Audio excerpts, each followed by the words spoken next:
बहन भाई आप 5 हैं, आपका किस पे नंबर आता है? आई एम द 5th one. तो मतलब रोब वोब जमाते हैं बड़े बहन भाई? नहीं, रोब नहीं जमाते. मुझे लगता है मैं ज़्यादा लाडली ज़्यादा है? मैं लाडली भी नहीं कहूँगी, लेकिन कोई किसी ने मुझे ज़िंदगी में कोई चीज़ करने से मना नहीं किया. मतलब वो फ्रीडम और वो ट्रस्ट मेरी अम्मी ने सबको दिया.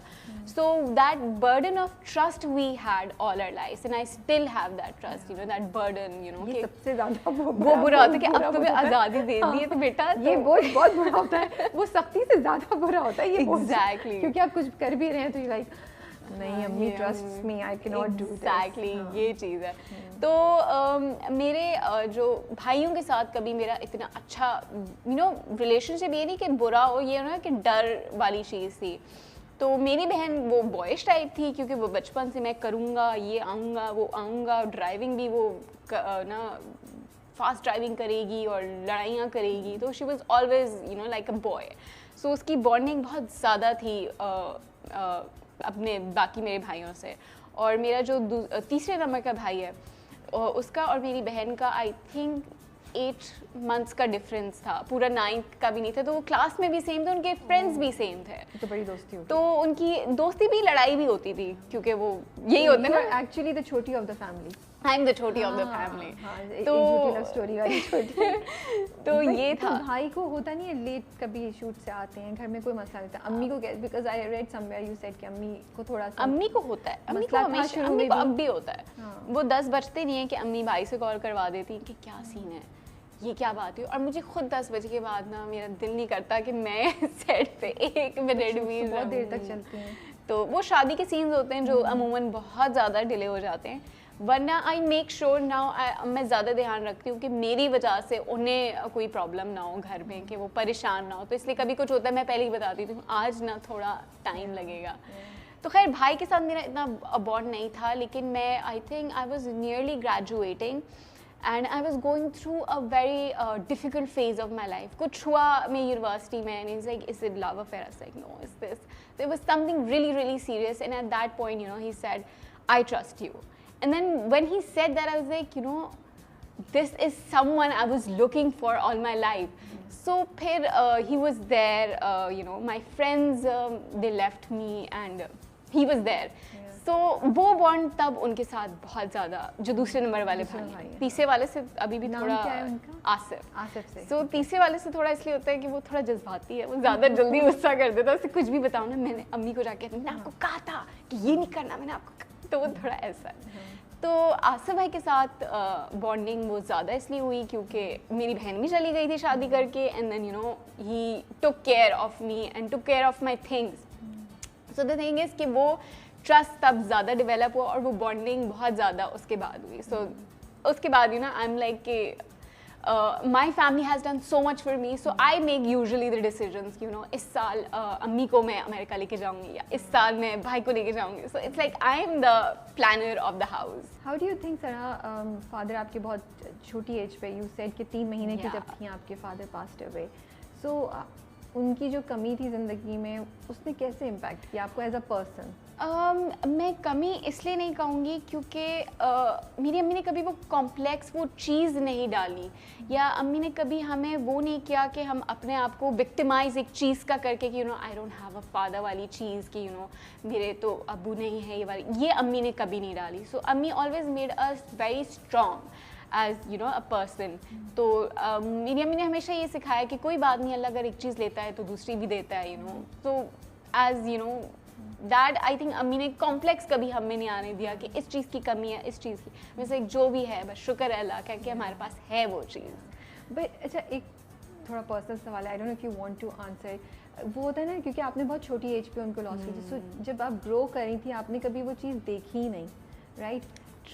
तो उसका आपको लगता है थोड़ा फ़ायदा ही हो गया इन द सेंस कि एग्जैक्टली बड़े बहन भाइयों ने देखा, वो ज़्यादा मिस करते होंगे. अच्छा, अगर उनका हुआ इवन आई थिंक क्योंकि मुझे इन अ सेंस यू नो इंसान को तो जाना ही है किसी ना किसी वक्त, हमने तो अल्लाह के पास ही जाना है. तो वो उनका वक्त था, उन्होंने जाना था.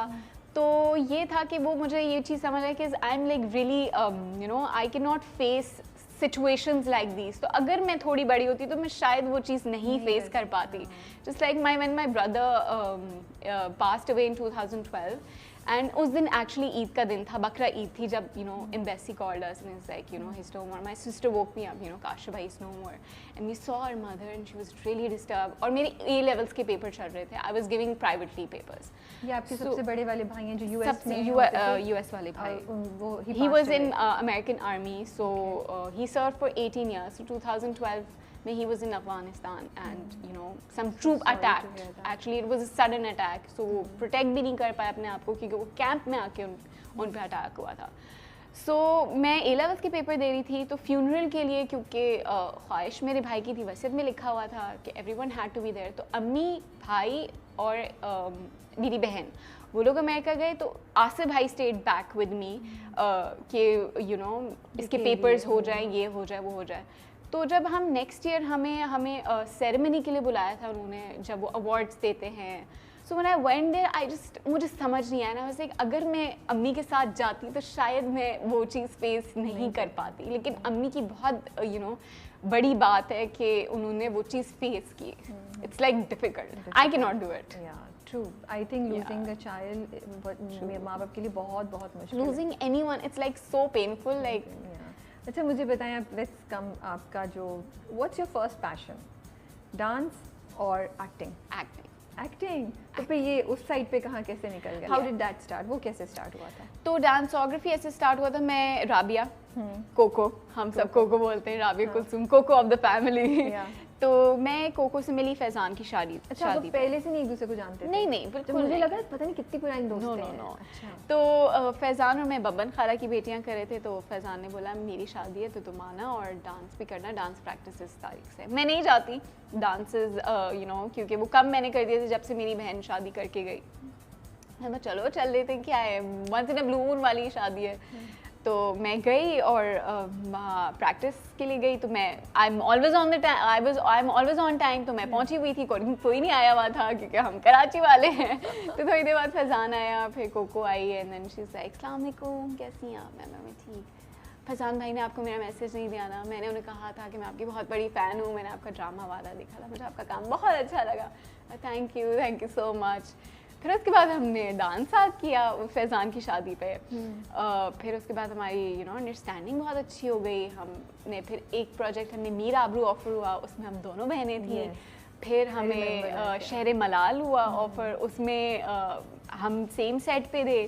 फिर हम एक झूठी लव स्टोरी में भी थे. तो इससे हमारी बॉन्डिंग ज़्यादा अच्छी हुई. एक झूठी लव स्टोरी के बाद कोको का मैसेज आया मुझे व्हाट्सएप पे, यार पाकिस्तान में कुछ वो नहीं है, प्लेटफॉर्म नहीं है अपना डांसिंग का, और हम करेंगे तो हमारा पहला होगा, और देख लो.